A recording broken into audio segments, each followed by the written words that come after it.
자, 이제 그 전 시간에 법률적 개념에서 대충 설명드렸고요. 그 다음에 이제 오른쪽 오시면 경제적 개념 나오죠. 가로 2번. 그러니까 17쪽 중간 가로 2번에 경제적 개념 나와 있죠. 근데 별 내용 없죠. 왜 없느냐? 안 나와요. 근데 어떻게만 나온 줄 알아요? 거기 보면 읽어보시면은 뭐 자산, 자본, 소비재, 생산 요소, 상품으로 구분할 수 있다는 말 나옵니까? 요거는 앞글자 한번 따볼래요? 앞글자? 생, 소. 그 상품은 마지막에 품자를 붙여가지고 자자생소품 할 수 있겠죠. 외우실 때. 근데 왜 이렇게 말씀드리느냐? 그렇게만 나와요. 문제가 그렇게밖에 안 나온다고. 다음 중 경제적 개념의 부동산이 아닌 것은 1번 자산, 2번 자본, 3번 생산 요소, 4번 소비재, 5번 삐리리. 답은 5번 삐리리죠. 그렇게밖에 안 나와요. 그래서 내용을 아실 필요가 없어요. 자자생소품만 기억하세요. 오케이? 그 다음에 이 기술적 개념, 여기서 보면 이제 공간, 조그만 가로 1번에 공간 나오고 뒷장 넘겨보시면 위치로서의 부동산 나오죠. 나옵니까? 근데 이것도 원래는 공간, 자연, 위치, 환경, 자산 그래서 공자, 위환자 5가지가 있는데 그 중에서 기초서기 때문에 2가지만 끊어서 기록한 거예요.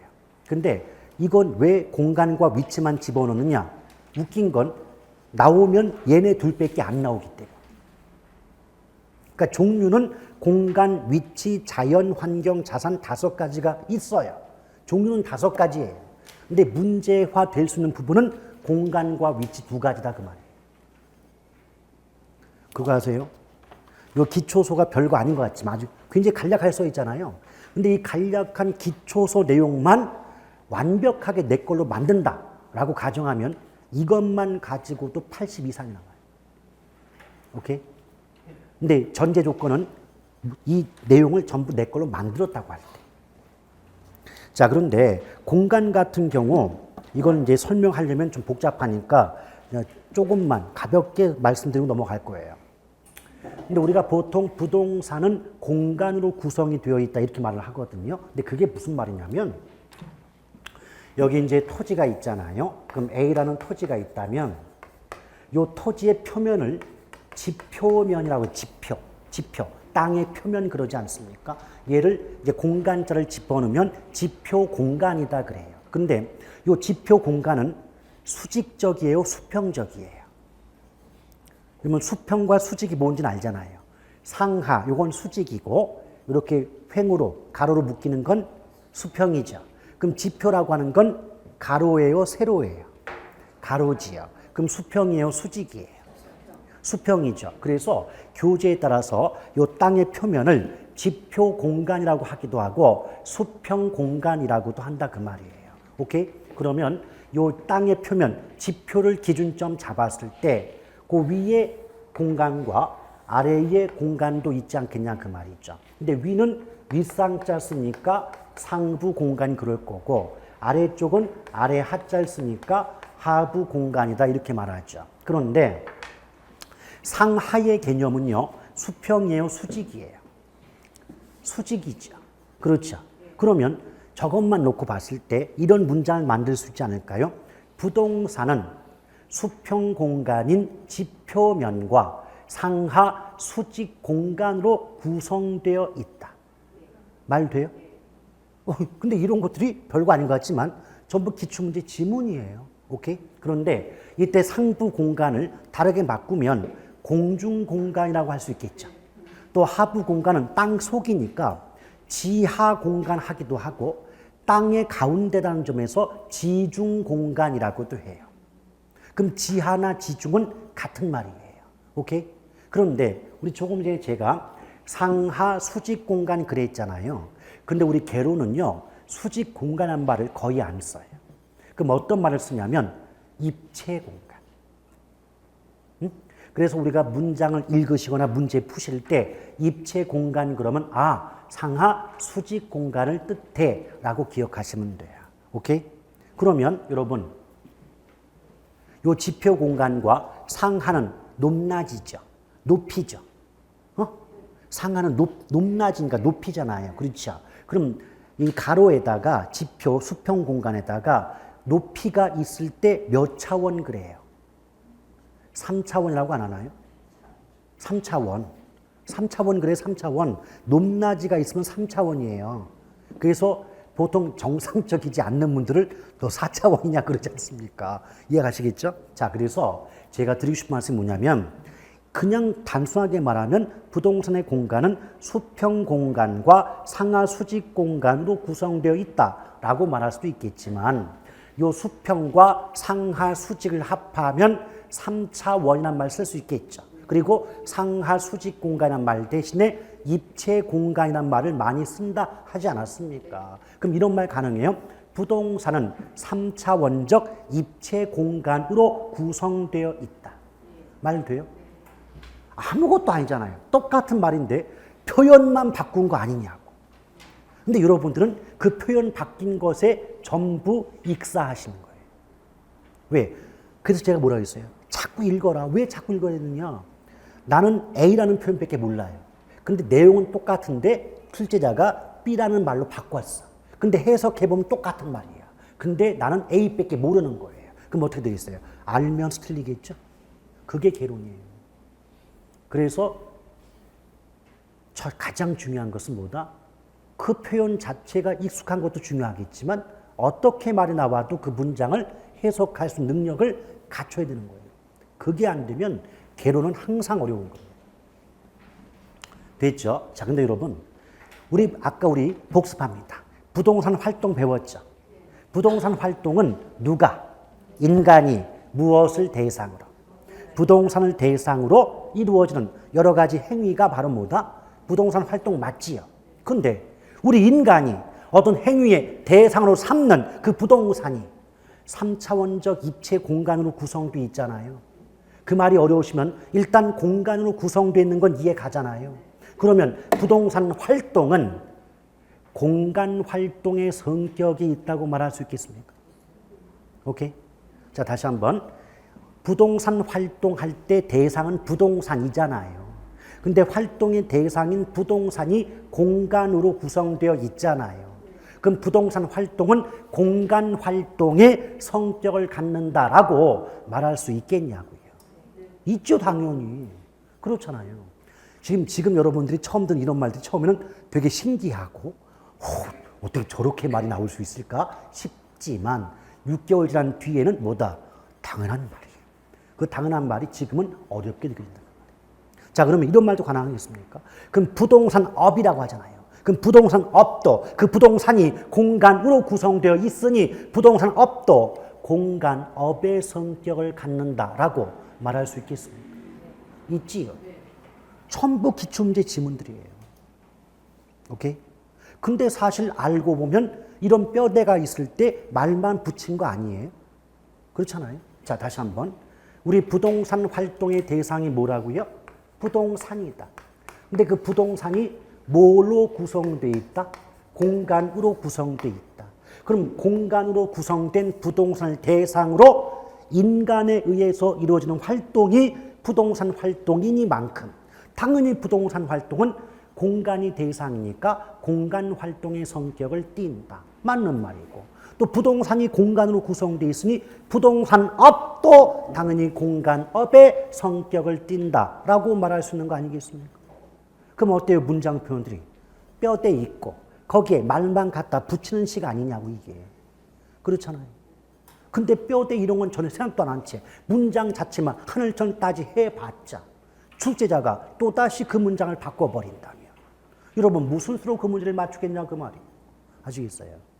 그러니 시간이 아무리 오래 걸려도 스스로 깨달아 아는 것만큼 중요한 게 없는 겁니다.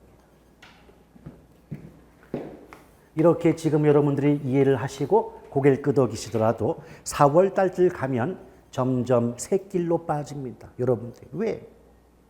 외웠던 사람이 모의고사 50, 60 나오는데 나는 이해한답시고 공부하는데 과락이. 그럼 싫은 거예요. 점수가 안 나오니까 불안해지는 거예요, 사람들이. 그래서 어떡합니까? 저 방법이 옳은 방법인가? 그걸로 빠져요. 근데 언제 그런 분들은 이렇게 된다. 7월 달부터 진짜 문제가 들어가는 겁니다. 모의고사도요. 3월 달부터 시행을 하는데 첫 번째 시험 어떨까요? 용기를 줘야 되잖아요. 쉬워요. 3, 4, 5월, 3, 4, 한 2개월 동안은 쉽게 내죠. 5월 달에 한 번 약간 어렵게 내. 약간. 6월 달에 또 쉬워. 7월 달부터 본격적으로 시험이 어려워집니다. 그때부터 암기를 통해서 공부하셨던 분들은 평소에 60 나왔던 분이 곧바로 20점대로 떨어집니다. 안 돼요. 근데 이렇게 시간이 오래 걸렸지만 정석대로 공부하셨던 분들이 평소에 20, 30 나왔다. 7월 달부터 이제 곧바로 50점대로 올라갑니다. 그리고 8월, 9월 한 달씩 지나면서 60, 70 올라가요. 그게 정석과 편법의 차이예요. 근데 시간이 오래 걸려요. 유혹에 빠지면 어쩔 수 없습니다. 자, 이래서 공간에 대해서 말씀드렸어요. 그런데 웃기게 또 뭐냐? 이 각각의 공간마다 권리가 있더라는 거예요. 근데 조금 전에 이 상부 공간을 공중 공간 그랬잖아요. 또 하부 공간을 뭐 지중 공간 또는 지하 공간 그랬잖아요. 근데 각각의 공간마다 별도의 권리가 성립을 한답니다. 그러면 상식적으로, 자, 그림 보시면서 상식적으로 공중 공간에 관련된 권리는 무슨 권일까요? 예, 공중권입니다. 갖다 붙이면 돼. 왜? 권은 권리라는 말의 약자니까. 오케이? 그러면 지표 공간과 관련된 권리는 무슨 권? 지표권. 누가 지금 태극권 그랬습니까? 자, 태극권 아니죠? 그 농담을 던지면 농담으로 받아야 되는데 정말 누가 태극권을 던졌나? 그러면 안 돼요. 그 마찬가지예요. 지중 또는 지하 공간과 관련된 권리는 지중권 해도 되고 지하권 해도 돼요. 오케이? 그럼 여러분 그 토대만 알잖아요. 내용은 나중에 계속 하늘 뜬다 하면 되고 윤곽은 다 잡잖아요. 아, 요 말 나오면 그 뒤에 공간자가 나왔다면 그 내용 속에는 공중권, 지표권, 지하권 이런 말들이 제목 속에 있을 거고 그런 권리와 그런 내용들이 있을 거라고 예측되지 않나요? 그게 윤곽을 잡는 거고 체계를 잡는 거예요. 그러면 제목들을 알잖아요. 그럼 그 제목 속에 담긴 내용은 공부하기 나름인 거예요. 채워 넣으시면 되는 거니까. 아시겠습니까? 그런데 정말 공부할 줄 모르는 분들 중구난방. 제목 다 필요 없고 그냥 내용만 외우려 들었다니. 내가 이걸 왜 해야 되는지 알지를 못하면 내용 외워봤자 무슨 소용이 있겠냐 그 말이에요. 나중 가면 아무 짝에 소용이 없는 겁니다. 아시겠죠? 근데 이 공중권, 지표권, 지하권 권리인데 여러분 분명히 우리 조금 전에 요 전 시간에 협의의 부동산 기억나죠? 거기 민법상 부동산 그랬죠. 그 민법에서 어떤 것들을 부동산이라고 했단 말이에요. 그리고 또 민법에서 토지 소유권을 인정하는 조문이 있습니다. 그래서 토지 소유권은 정당한 이익이 있는 범위에서 토지의 상하에 미친다. 이런 규정이 있어요. 제가 하는 말이 아니에요. 법에서 그런 규정이 있어요. 그럼 이것도 해석해 볼까요? 자, 잘 들어보세요. 토지 소유권은 정당한 이익이 있는 범위 내에서 토지의 상하에 미친다 그랬어요. 그럼 토지의 상하에 미친다는 건 지표면을 기준 삼았을 때 지표뿐 아니라 공중, 지하, 공간까지도 토지 소유권의 효력이 미친다는 의미가 되지 않겠습니까? 근데 복습합니다. 우리 개로는 상하 수직 공간이라는 말보다는 입체 공간이라는 말을 많이 쓴다 그랬지요. 그래요? 그러면 이런 말 가능하겠습니까? 지금 외우라는 게 아니에요. 한번 들어보시라는 얘기예요. 우리나라 민법은 토지 소유권의 3차원적 입체 공간적 효력을 인정하고 있다. 말 됩니까? 자, 요거 아까 수평, 상하 합하면 3차원 그랬고 상하 수직 공간을 입체 공간 그랬잖아요. 근데 민법에서 토지 소유권은 상하에 미친다 그랬잖아요. 그럼 상하를 3차원적 입체 공간이라는 말로 바꿔볼 수 있잖아요. 그럼 우리나라 민법에서는 토지 소유권의 3차원적 입체 공간적 효력을 인정하고 있다라고 말할 수 있겠냐고요. 당연히 말이 되죠. 그게 지문인데 기출문제에. 그래요? 그런 식으로 말을 바꾼다고. 근데 사실 따지고 보면 하나하나를 조합한 거죠. 상하 수직 공간을 3차원적 입체 공간. 근데 법의 규정은 상하에 미친다 그랬으니까 3차원적 입체 공간에 토지 소유권 효력이 미친다는 말과 같잖냐는 얘기죠. 이해하시겠어요? 자, 분명히 말씀드렸습니다. 처음에 이런 말씀드리면 들으시면 어려워요. 그리고 되게 문장이 쉽지 않네 생각이 들어요. 근데 왜 자꾸 이런 말씀 드린다? 시험은 이렇게 나오니까. 지문이 이렇게 나오니까. 자꾸 들어서 익숙해져야 나중에 어려움이 없어요. 지금 고생하실래요? 나중에 고생하실래요? 지금 고생하세요. 그게 훨 낫습니다.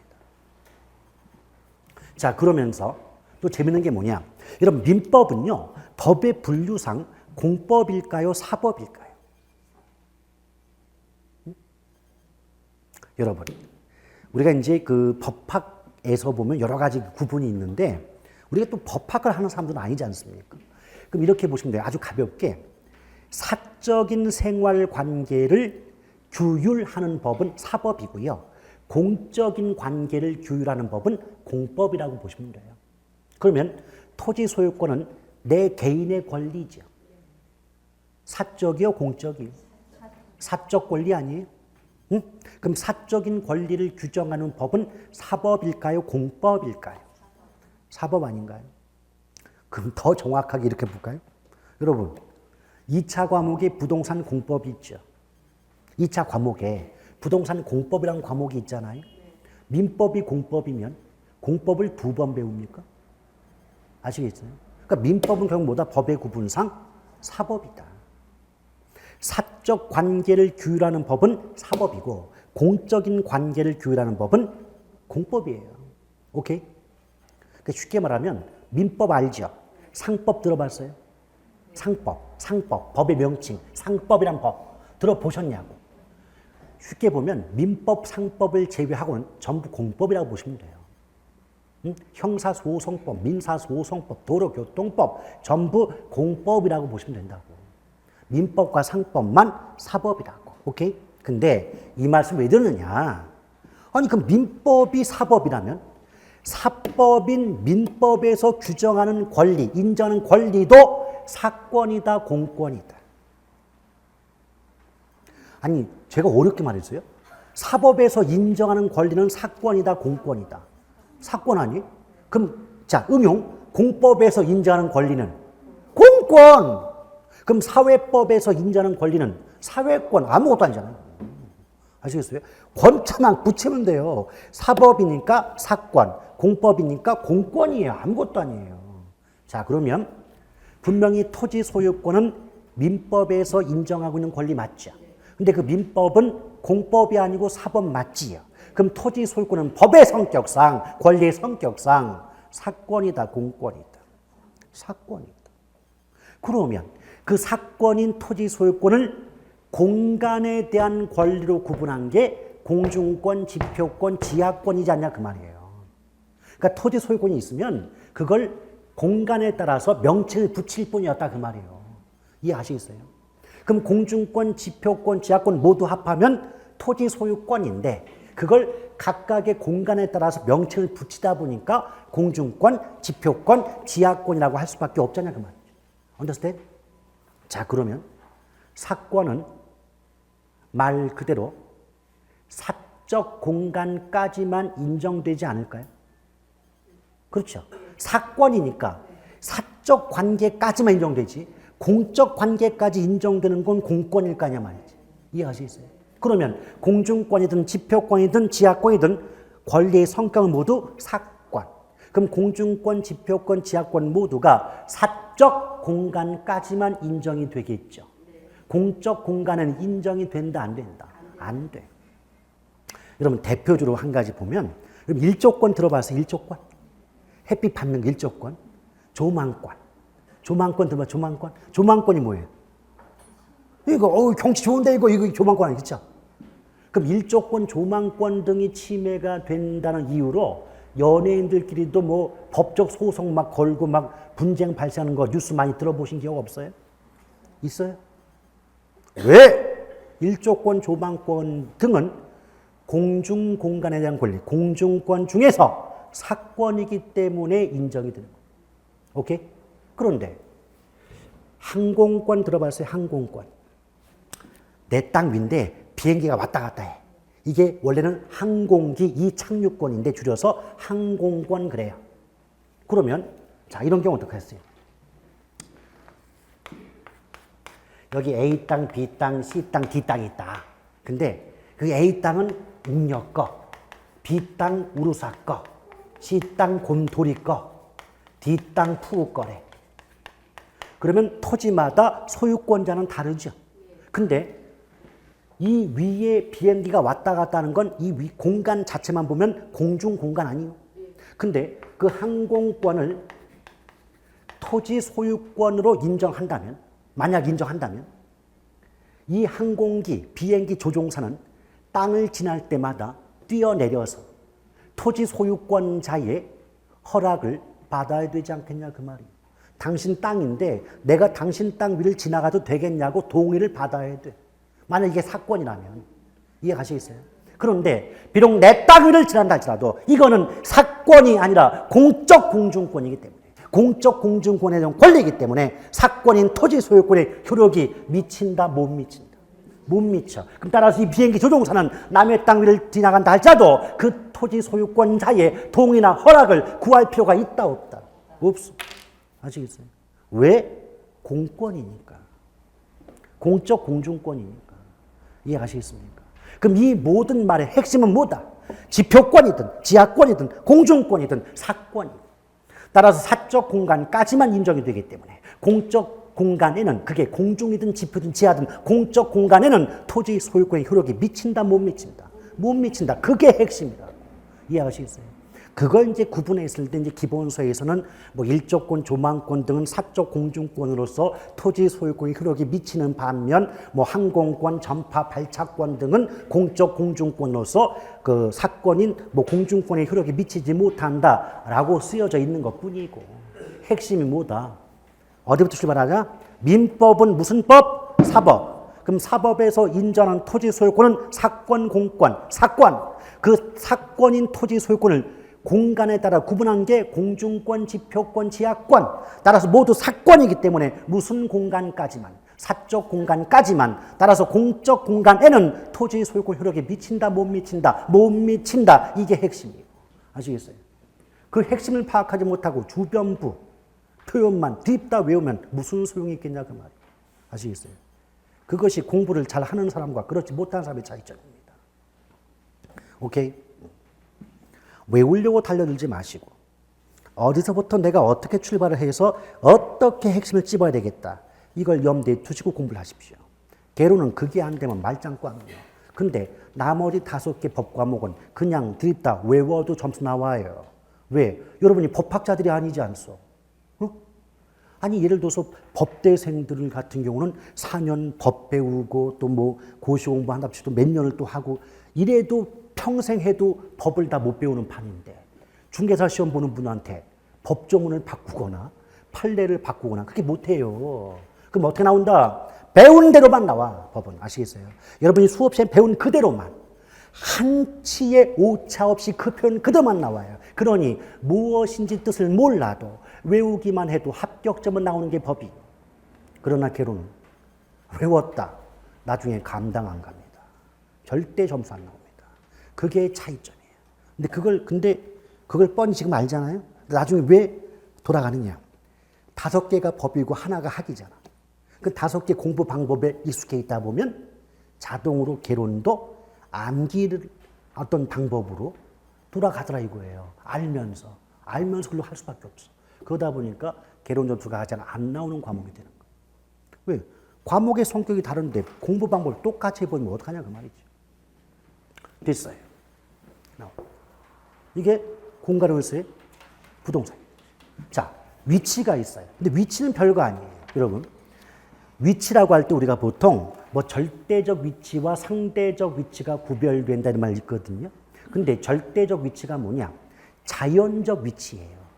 예컨대 여러분 충청남도 공주 아시죠? 공주라고 알아요? 공주. 공주에 뭐가 유명해요? 밤이 유명해요? 그래요? 저희 집 옆이 공주인데도 몰라요, 저는. 자, 그런데 공주라는 그 지역의 명칭은 시대마다 달라졌을까요? 같았을까요? 공주라는 그 지역 있잖아요.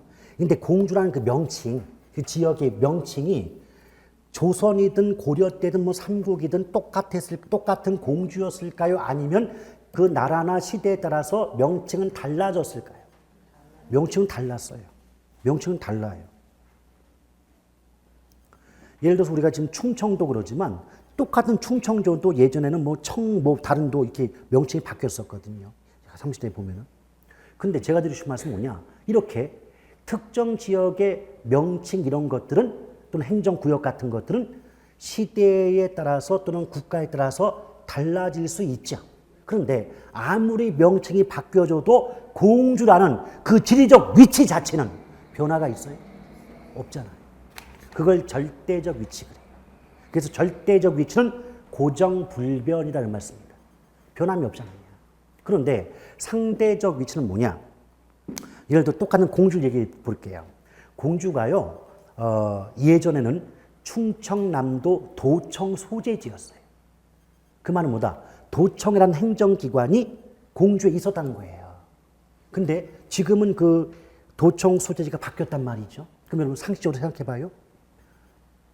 똑같은 공주인데 도청이라는 행정기관이 있을 때의 공주와 그 행정기관이 다른 곳으로 이전이 됐을 때의 공주의 사회 경제적 위치는 같을까요? 다를까요? 다르겠죠.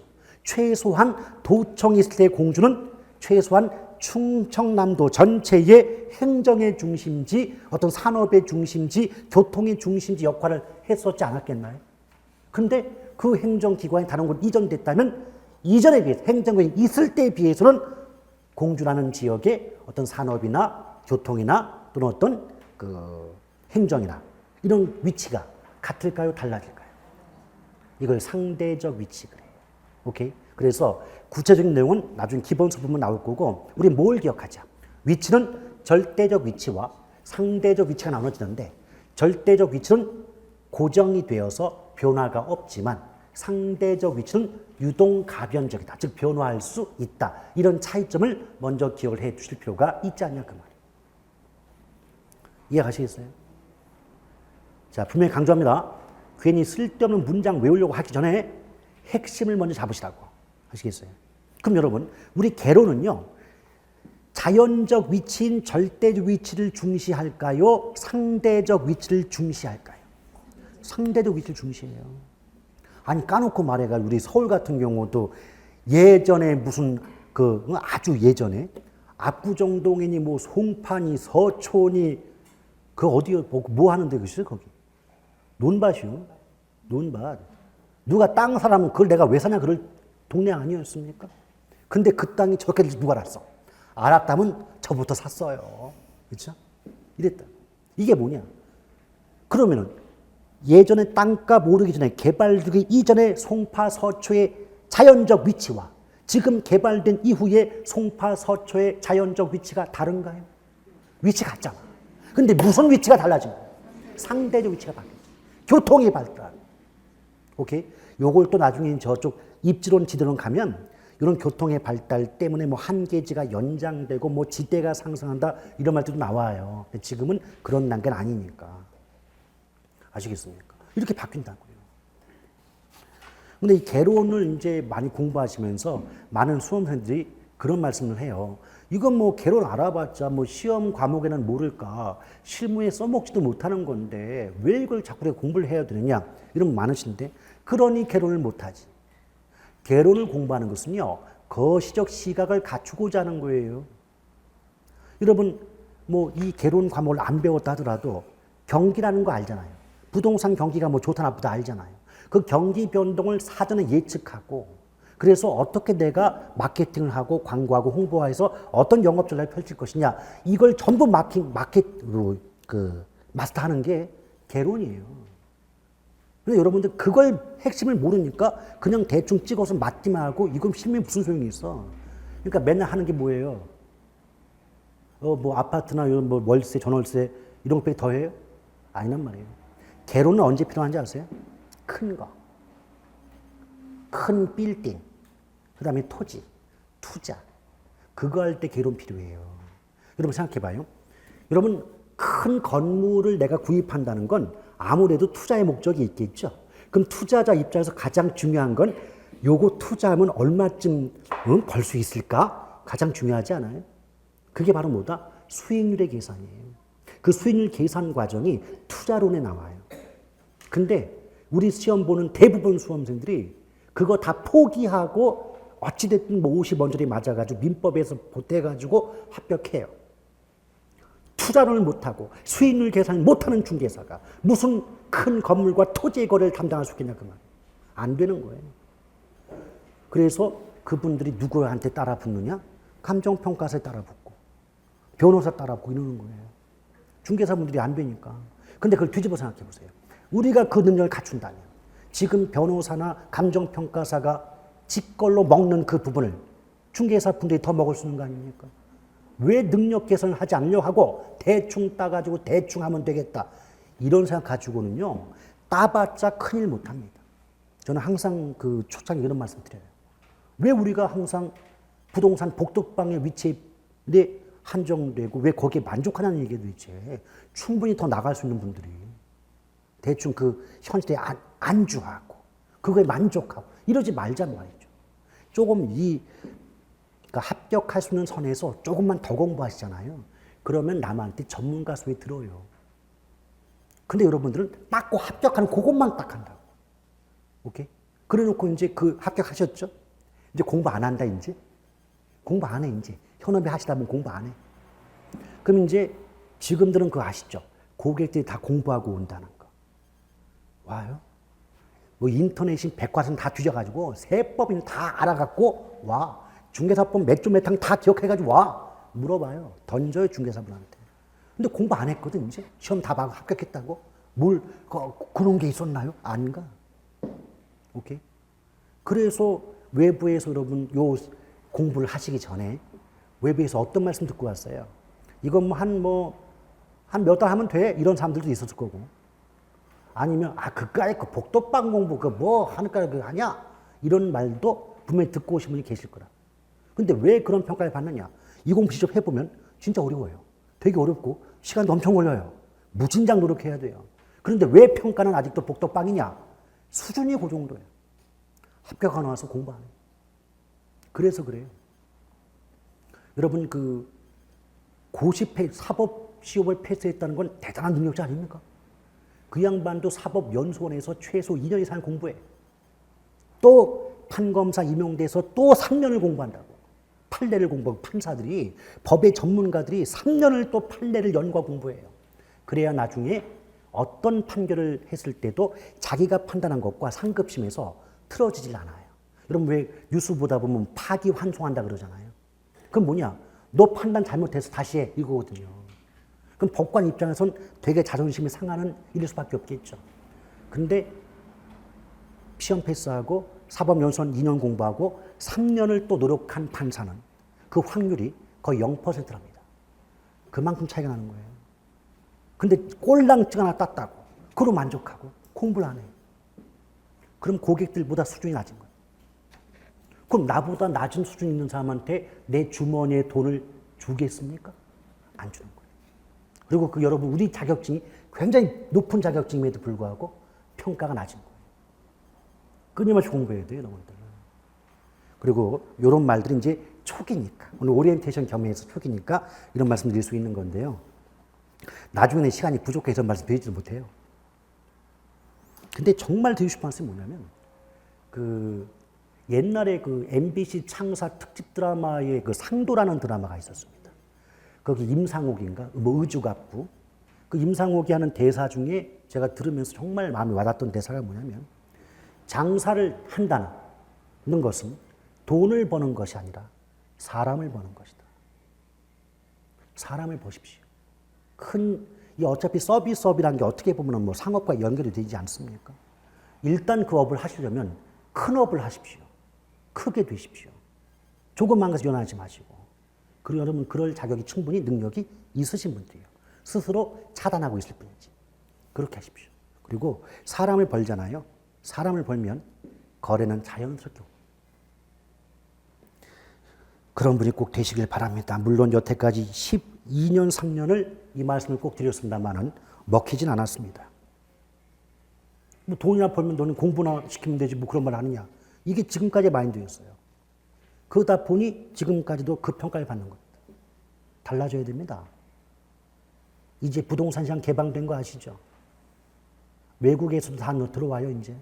들어오고 거의 법인화식으로 들어와요. 그럼 법인 대 1대1 개인으로 싸움 붙으면 이길 수 있겠습니까? 방법은 하나뿐이 없죠. 각 개별 파트별로 가장 전문성을 극대화하는 방법밖에 없습니다. 살아남으셔야 됩니다. 자, 너무 좀 깊숙한 말을 했나요? 인장 피세요. 괜찮아요. 어차피 우리는 이렇게 말씀드려도 1년 뒤에는 합격의 목적이니까 위치가 이랬어요. 그 다음에 거기 보면 접근성 나오는데요. 접근성이라고 하는 거 조심할 게 있어요. 잘못 판단하시면 근접성이란 말하고 오해를 하는데 아니, 근접성과 접근성은 전혀 다른 개념이에요. 근접성이란 말은요, 거리가 가깝다는 뜻이에요. 오케이? 근데 접근성은요, 물론 접근성도 거리가 가까우면 일반적으로는 접근성이 좋다 그래요. 근데 여러분, 지금 제가 무순적으로 그랬죠? 일반적으로 그랬죠? 이거 굉장히 무서운 말입니다.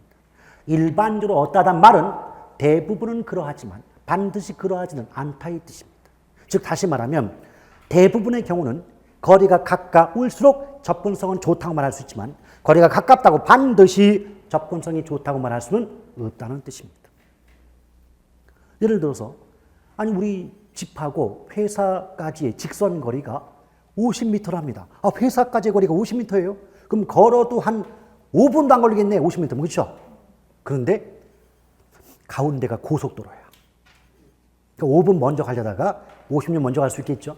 그럼 어때요? 거리는 가깝지만 먼 길을 우회해야 되면 접근성이 좋다고 보완할 수는 없겠죠. 이런 경우.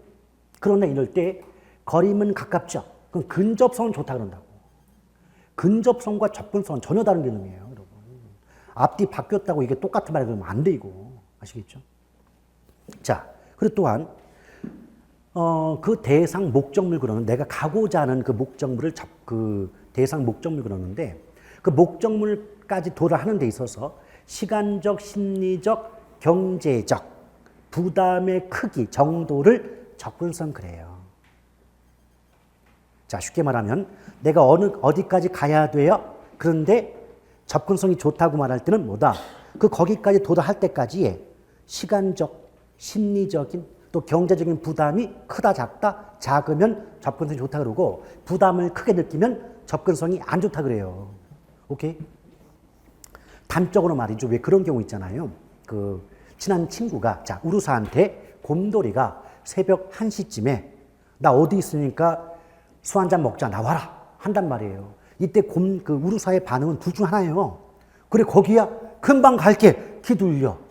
이 반응은 거기까지 금방 갈게 기다려 이 반응은 그 목적물에 도달한 데까지의 시간적, 심리적, 거리적 그리고 경제적 부담의 크기가 큰 거예요, 작은 거예요. 작으니까 금방 갈게 나오죠. 이럴 때는 뭐라 그런다? 접근성이 좋다 그래요. 근데 접근성이 안 좋을 때 뭐라고 하냐면 야 이슈야 지금 시간이 몇 시인데 거기까지 언제 가라고 빨리 집에 가서 자 이렇게 반응 나온다는 건 접근성이 좋다 안 좋다? 안 좋다는 겁니다. 그래서 너무 어려운 말을 외우려고 하지 마시고 접근성의 키포인트는 뭐다? 부담의 크기다.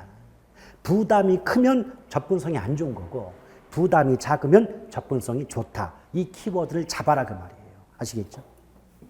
물론 이 접근성도요. 소규모 점포냐 대규모 점포냐 또는 독점력이 있냐 없냐 사람이 찾는 빈도가 많냐 적냐에 따라서 다 나눠지겠지만 그런 것도 나중에 보시고 일단 접근성의 의미 정도만 간략하게 알아두자는 얘기입니다. 아시겠죠?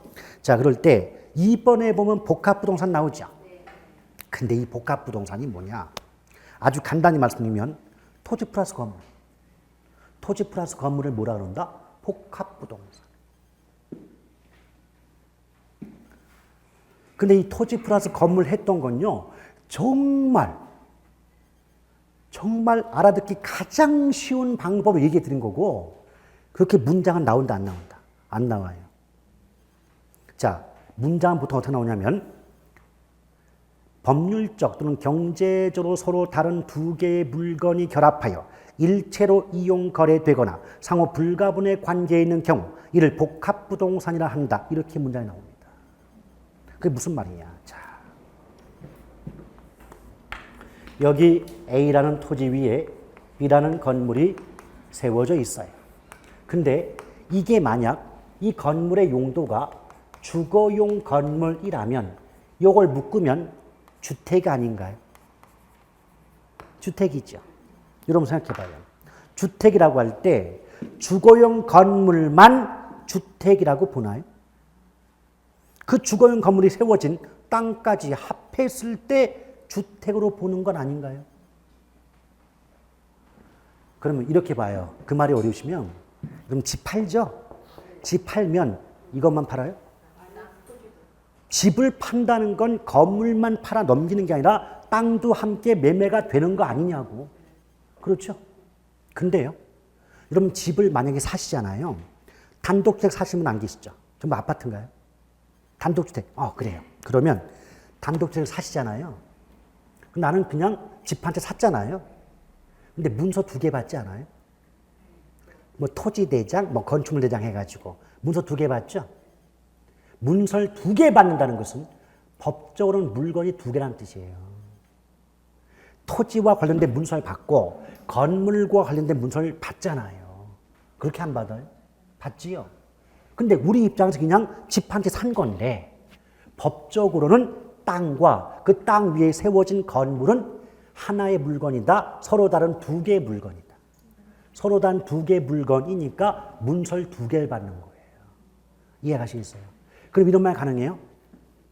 복합부동산이란 법적으로는 서로 다른 2개의 물건이 결합하여 일체로 하나의 물건처럼 이용 거래되거나 상호 불가분, 뗄 수 없는 관계에 있는 경우, 이를 복합부동산이라 한다. 말 됩니까? 아시겠어요? 그래서 결국 그 의미를 알았다면 최종적인 개념은 토지 플러스 건물인 거예요. 오케이? 근데 봐봐요. 분명히 주택 거래할 때 토지 따로 건물 따로 거래하지 않죠.